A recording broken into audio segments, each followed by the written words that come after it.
A direct sequel to the classic 1995 Jumanji film was planned just a few years after the fact. Initially called Jumanji 2, it would have followed the President of the United States who would have bought the board game from an antique shop to play it with his children in the White House. The President would then get trapped inside the game while the evil Vice President, played by Steve Buscemi of all people, would have taken his place. This was even due to be released on Christmas in 2000, but visual effects supervisor Carol Ralston backed out, and then we eventually ended up with the previously reviewed Zathura instead, barely even resembling a sequel at all. It wasn't until 2012, 17 years since the original, when a new sequel was brought back up, wanting to update the Jumanji story for recent times. It wasn't confirmed, however, until 2015, causing public outrage as Robin Williams had not long since passed away, most finding it far too soon. However, upon release, it was a huge hit financially and amongst fans, finding it a fun new reboot and sequel. To its credit, the film does start right where the original left off, with the game being discovered on a beach.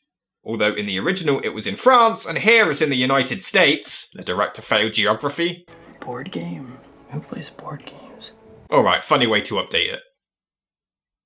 Although we later find out that this scene takes place in 1996, so lots of people play board games. The movie really doesn't hang around as he almost immediately starts hearing the drums. But now Jumanji has become a video game.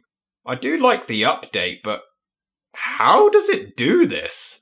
The game can just become whatever the hell it wants now? The hell, man? We meet this nerd called Spencer who's helping a jock called Fridge. He's a moron, imagine that, and needs to pass this class or he'll be dropped from the team, so Spencer is doing his paper for him. We also find out later that they've been best friends all of their lives, but you really don't get that anywhere else in the film. He immediately ditches him for a girl, and they don't seem like close friends at all. Oh well, enter obligatory creepy man warning him of the danger outside of an abandoned creepy house. This place is cursed.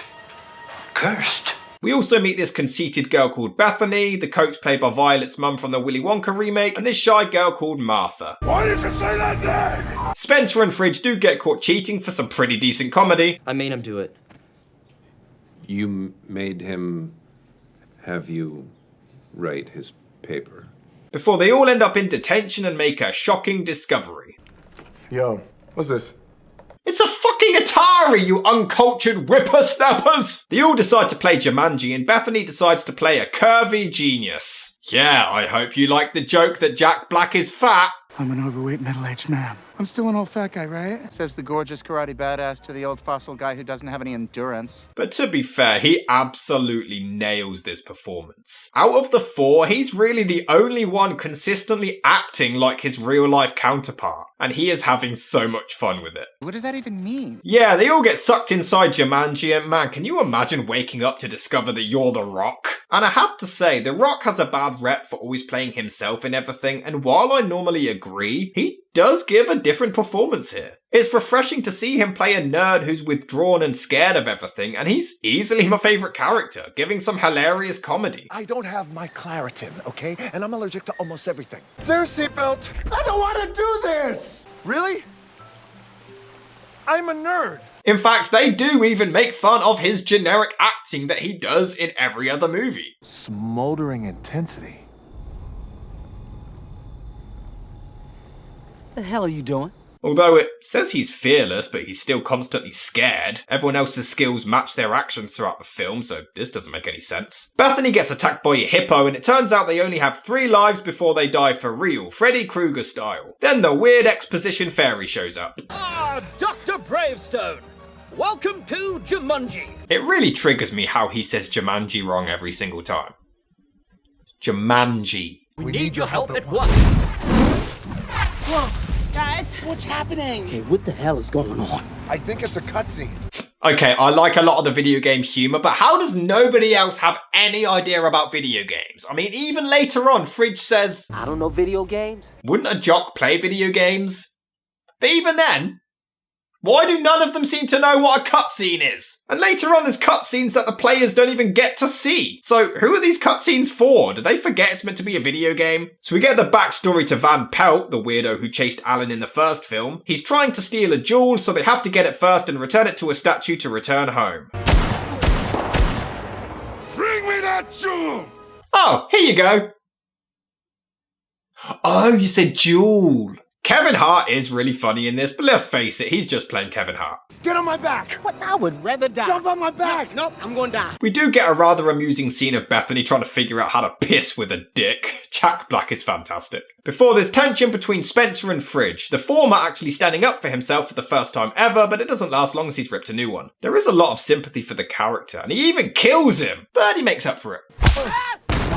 Then he eats a cake, which is one of his weaknesses, and he dies anyway, because lol. What's going on? They do bump into another player who happens to be Nick Jonas playing a guy called Alex, who was the gamer at the start of the film. During all of this, Van Pelt is sending his henchmen after them to get the jewel, and he does come across as a very intimidating threat and not at all like the joke in the first film. That being said, he's just generic and not that memorable like the guy in the first movie either. It turns out Alex's hideout used to belong to Alan Parrish from the first movie, which is a really cool throwback to the original, I can't lie.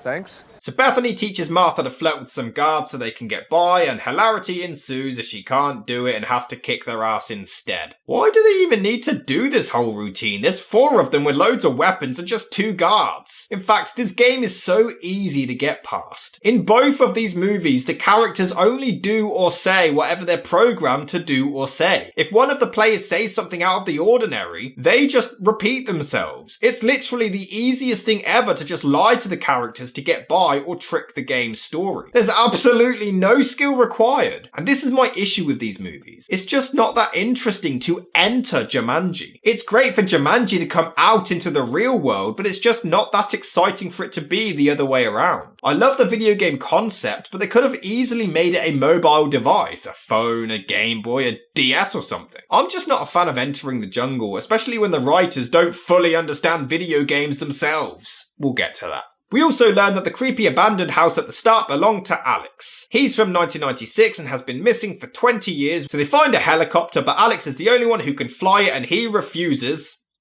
but then changes his mind in 20 seconds flat. Alright. It won't go up!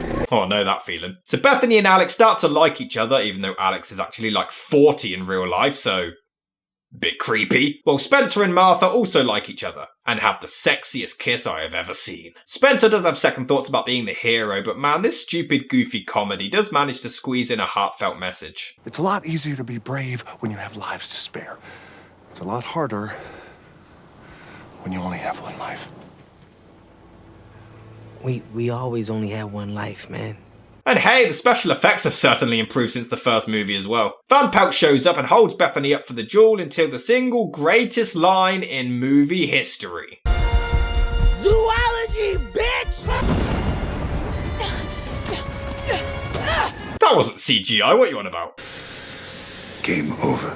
Alright, Jigsaw, calm down. So Martha is cornered but deliberately kills herself to escape with the jewel. They put it in the statue, say the name, and it's alright, but still not as cool as when Alan wins in the first movie. Spencer does actually have second thoughts and wants to stay in the game to tease a sequel, but Martha convinces him otherwise. They all head to Alex's home to see that it's all back to normal, and just to remind us that his old ass was hitting on a teenager for half the film, but it's okay because he named his daughter after her and he's Tom Hanks' son, which is somehow even weirder. And now that I think about it, hold on, just hear me out here. So, time is reset. Alex returns to 1996 with his games console and the entire world would have changed like in the original. His house was never this weird, creepy, abandoned place in town. He never went missing for 20 years. Jumanji would have never left his house and it would have never gotten into the school basement. So, these 4 would have never ended up playing it in the first place. Which means, in turn, Alex would have never gotten back out and now my head hurts. The movie is definitely very different to the original Jumanji, and not necessarily in a bad way. It's a whole lot of fun, and they certainly try to do something new whilst maintaining the charm of the Jumanji franchise. It's fun. But that being said, I'm not sure it really needed to be a Jumanji film. On the surface, this could have just been any movie with The Rock, Kevin Hart, and Jack Black. The fact that it was Jumanji isn't really relevant. I think that's what made the original so wonderful and chaotic, was that it was these insane things coming out of the game and into reality. Doing it the other way around doesn't really achieve the same result. I find it much more interesting to see jungle animals come into civilization than civilization going into the jungle, but that's just me. I'd say it's still fine and worth checking out, but it could have been its own standalone movie without the Jumanji name.